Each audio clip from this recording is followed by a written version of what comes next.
Breaking news tonight. New reports are coming in from across the globe.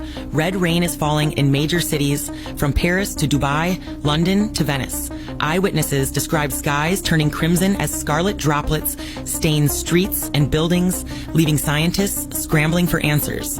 While some experts point to airborne dust or algae, others can't dismiss the eerie biblical parallels. Could this be a sign of Jesus Christ's imminent return?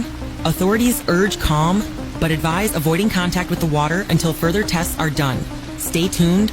We'll bring you updates as this mysterious phenomenon unfolds.